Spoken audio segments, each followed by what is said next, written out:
Welcome back. We have completed customized resume for entry level, college graduate, no experience. Then we did it for gaps in employment. Now let's see customized resume for career change. Here we will cover relevance is the key. Exciting topic that will fuel your career change. Post that we'll discuss career change, resume that gets interview and preparedness for success. Let's start with the first topic. Relevance is the key. Before we start, I want you to get a pen and paper and then only continue this part. So please grab a pen and a paper. Now, you need to ask yourself why, in the first place, you want a career change. What is it about this new venture that you find fascinating? Or are you running away from current clutter? If you are running, please understand you will have to run from there too. So, if that's the case, still we can try for career change. But now we need to have clear understanding or need to get clear understanding if we did not have any till now. If need be, please do more research on this new field. So now we need to learn, or for the ones who are fascinated about this new career change, please reply to all these questions and please write down answers to them.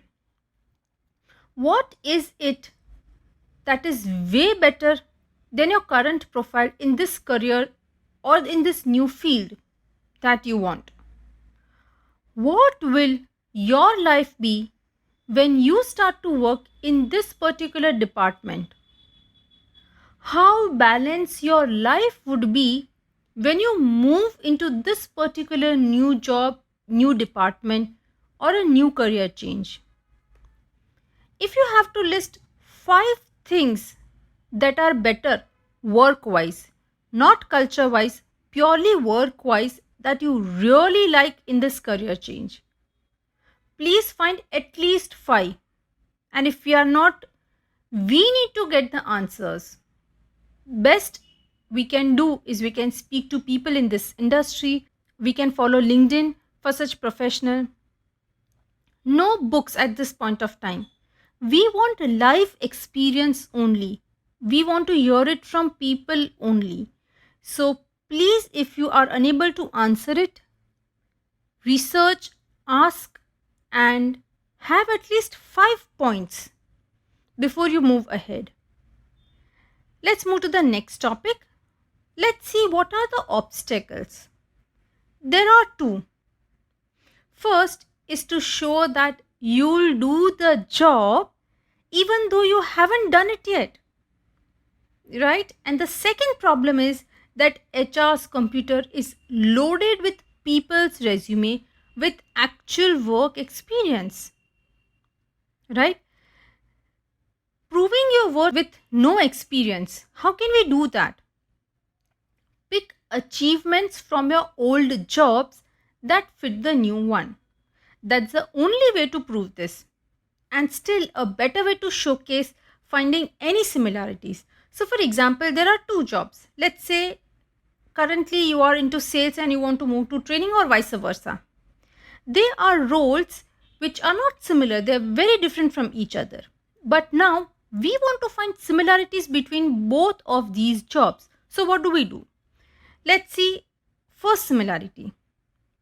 First similarity is that they both can speak well with people.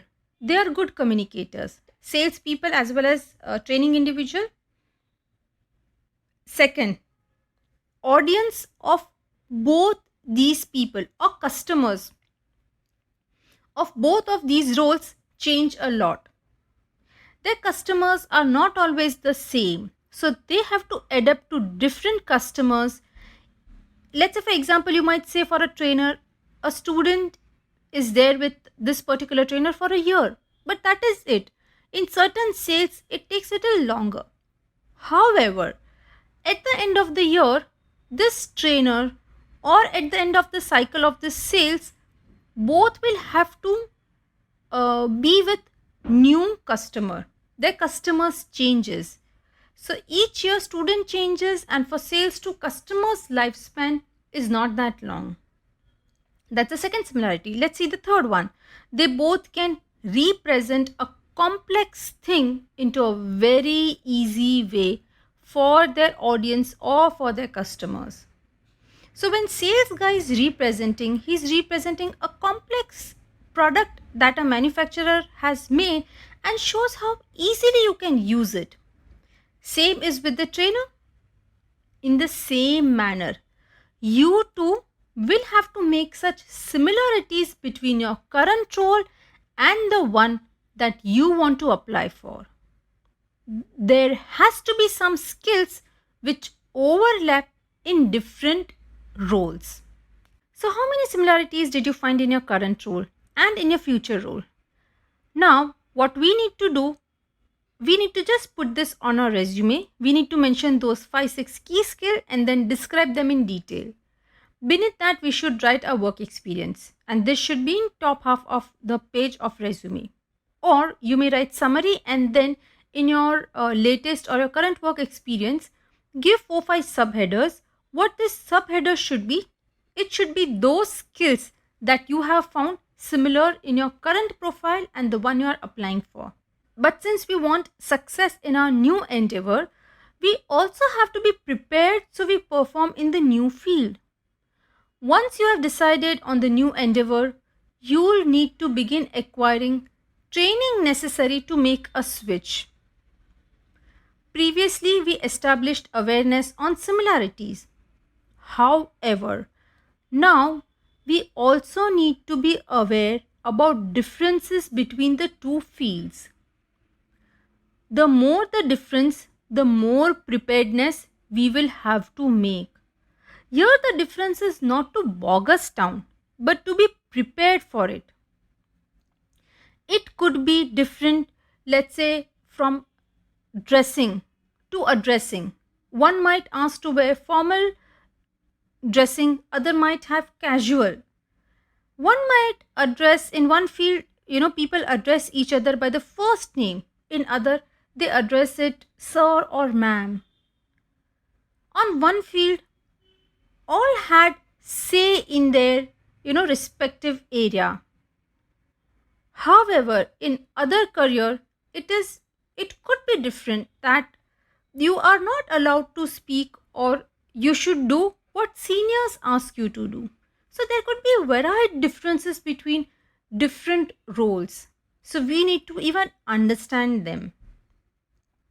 Next, your why is important. You may go to the start of this session where we entered notes, why we loved it. We created awareness on the difference. So all you have to do is you're finding similar skills which is helpful in your new field. Say your strengths and keep a note of weaknesses and work on both. Since it's a new field, how much so you will try and research, but still there will be a difference in the culture. So we need to be flexible. Also, we need to ensure we mention all the common skills we have and need to mention those skills in detail. Also, any other achievement that we have done which is not having any similarity with our future role, we should not highlight it. Only similarities need to be incorporated in resume. What's the most important thing on career shifters resume? Proving your skills. That comes down to two things. First, knowing what the job asks for. We need to be aware what does this job asks for. Using bullet points to show you have those qualities. So that is it for this session. See you in the next session of cover letter.